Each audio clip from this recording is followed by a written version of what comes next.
अस्सलाम वालेकुम, मैं हूँ आपकी मेज़बान आशना और आज की हमारी जो रेसिपी है वो है कस्टर्ड सेवइयाँ डिज़र्ट की रेसिपी, या फिर इन्हें हम सेवइयाँ फ़लूदा कस्टर्ड भी कह सकते हैं। और ये हम घर पर रखी हुई चीज़ों से ही रेडी करेंगे और ये खाने में बहुत ज़्यादा टेस्टी होती है। ये स्पेशल ईद की रेसिपी थी बट मैं इसे टाइम पर अपलोड नहीं कर सकी, तो सोचा कि अब इसको अपलोड कर देती हूँ। सो नेक्स्ट इंशाल्लाह ज़िंदगी रही तो ज़रूर बनाइएगा ईद का, अदरवाइज़ आप इसे कभी भी बना सकते हैं गेस्ट जब आएँ। तो हम अपनी रेसिपी को स्टार्ट करते हैं। सबसे पहले यहाँ पर कलरफुल सेवइयाँ ली हैं, हम इसको हल्का सा रोस्ट कर लेंगे।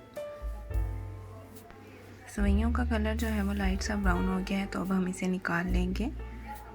कस्टर्ड बनाने के लिए मैंने यहाँ पर लिया है 2 लीटर दूध और ये फुल क्रीम दूध है। दूध शामिल करने के बाद हम इसे बॉईल करेंगे। जैसे इसमें बॉयल आ जाएगा तो हम इसमें शामिल करेंगे इलायची पाउडर 1 टीस्पून,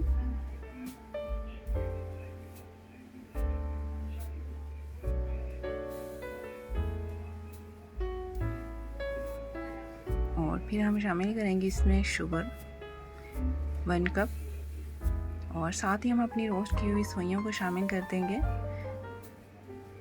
ताकि अच्छे से जो है वो घुल जाए इसके अंदर। और इसको हम पकाएंगे थोड़ी देर के लिए। और फिर मैंने यहाँ पर हाफ़ कप दूध लिया और इसमें 5 टेबलस्पून कस्टर्ड पाउडर शामिल किया है। मेरे पास मैंगो फ्लेवर था, आप लोग अपनी मर्ज़ी का फ्लेवर ले लें। अच्छे से हम इसको मिक्स कर लेंगे और थोड़ा थोड़ा करके इसमें शामिल करते जाएंगे। साथ साथ हम मिक्स करते जाएंगे ताकि इसमें गुठलियाँ ना बने। और आपने इसको इतना पकाना है कि इसमें सेवइयाँ जो हैं वो सॉफ्ट हो जाएं और हमारा मिक्सचर थिक हो जाए। मुझे यहाँ पर 10 मिनट हो गए हैं पकाते हुए, तो हमारी सेवइयाँ भी सॉफ्ट हो गई हैं और हमारा कस्टर्ड भी थिक हो गया है। तो यहाँ पर मैं अपना फ्लेम ऑफ कर दूँगी और इसे ठंडा करूँगी।